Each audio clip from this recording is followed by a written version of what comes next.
Bonjour et bienvenue dans cette nouvelle vidéo sur Google Earth Engine. Dans cette vidéo, nous allons présenter en détail les options d'affichage que nous pouvons appliquer à une image.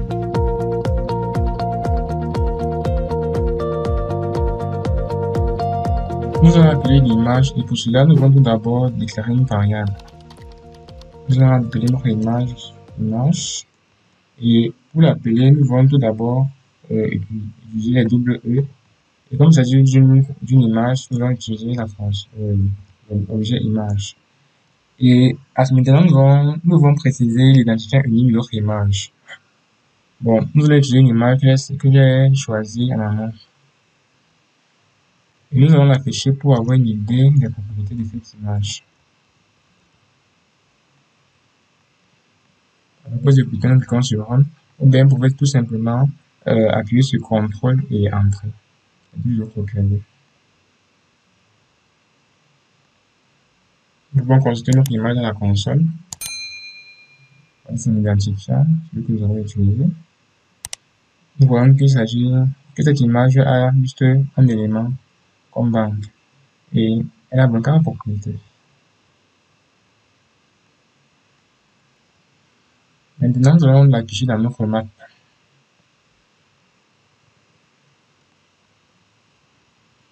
Là, nous allons simplement utiliser la fonction map.add. Et à titre de rappel, nous pouvons venir au niveau de la documentation, rechercher une fonction en particulier. Au niveau de documentation.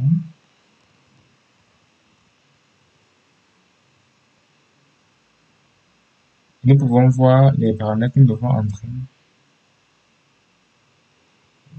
Ici. Et afficher ici. Tout d'abord, nous avons besoin de notre ensemble de données, qui est notre image ici. Ensuite, nous avons besoin des paramètres de visualisation de notre image. Donc, pour le moment, nous allons afficher 100 paramètres de visualisation. Comme en fait, ces paramètres sont en fait sont comme des dictionnaires. Du coup, si nous voulons afficher aucun paramètre, nous pouvons simplement placer des accolades vides. Nous allons lui fournir un nom et le nom est une chaîne de caractères. Donc, par exemple, écrire image. Et bon, nous allons d'abord afficher ça comme ceci. Cliquons sur Run.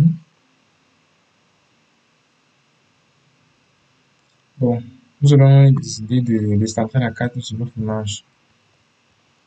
On utilise la fonction center object. Nous exécutons à nouveau notre script.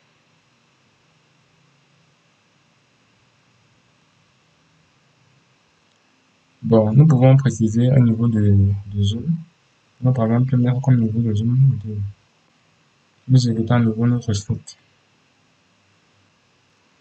Bon, nous allons essayer de consulter notre image pour apprendre davantage sur elle. Nous copions son identifiant.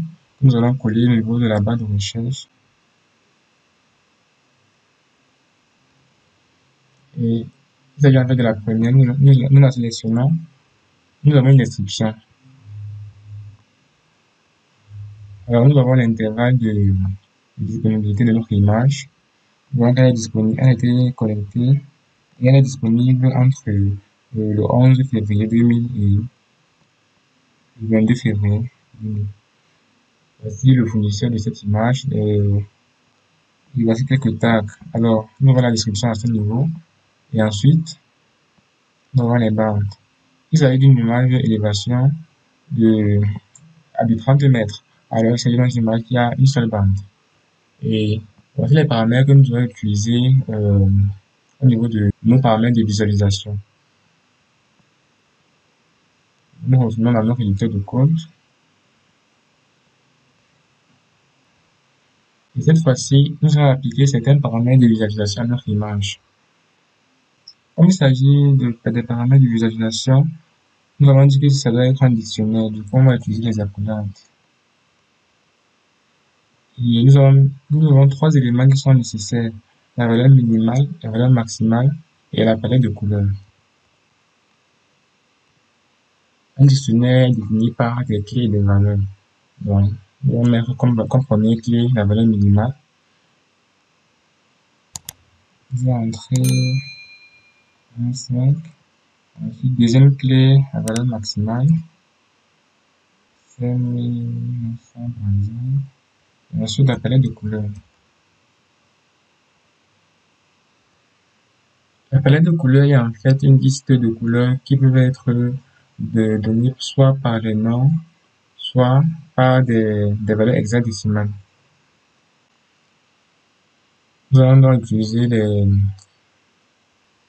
parenthèses pour notre liste. Et si nous utilisons par exemple les noms des couleurs, il doit s'agir de noms en anglais.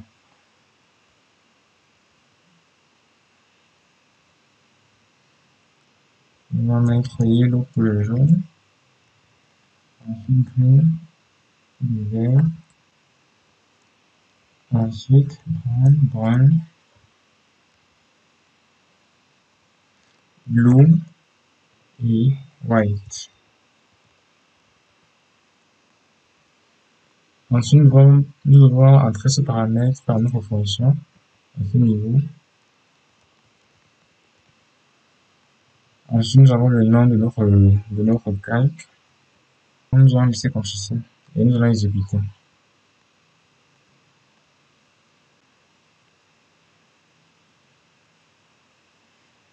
Nous voyons que la symbologie de notre image a changé, même si ce n'est peut-être pas la meilleure symbologie que nous pouvons appliquer. Nous pouvons naviguer, consulter, voir de plus près notre image.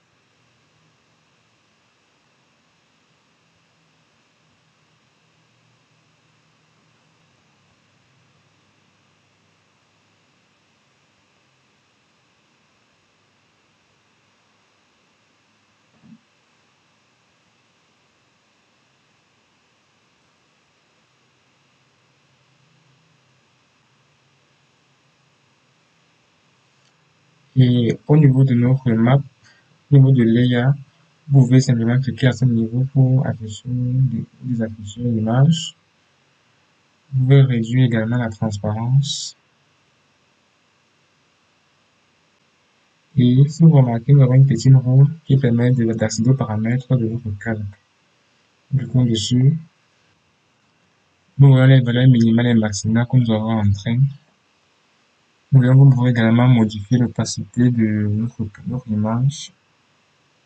Et nous pouvons aussi décider d'appliquer une palette de couleurs que nous pouvons configurer à ce niveau.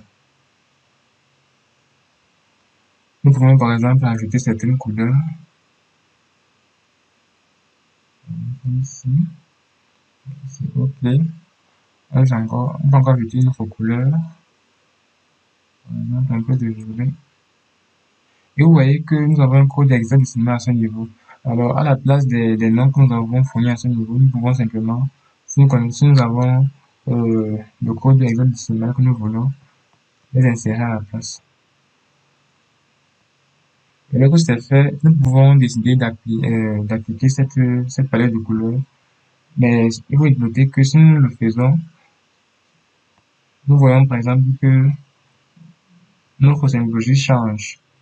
Mais ceci ne sera pas sauvegardé. Si nous exécutons à nouveau notre script, leur image aura une symbologie en fonction de la palette que nous avons entrée à ce niveau. Alors, pour la sauvegarder, nous pouvons l'importer en cliquant sur ce bouton et nous verrons qu'elle est importée à ce niveau en début de script. Nous allons faire ceci. Je vais un peu agrandir cette fenêtre. Et nous voyons qu'à ce niveau, cela a créé cette importation. Nous pouvons cliquer à ce niveau pour voir l'importation. Et nous pouvons copier simplement cette ligne de code et l'utiliser dans notre script. Maintenant, nous pouvons l'insérer dans notre code. Je vais le mettre à ce niveau. Nous pouvons changer le nom en mettant par exemple import nous pouvons constater que la palette utilisée ici, il s'agit en fait des valeurs hexadécimales, ce ne sont plus les noms des couleurs. Ensuite, nous allons remplacer ce paramètre à ce niveau. Nous allons mettre cette ligne de code en commentaire. Nous allons à nouveau exécuter notre code.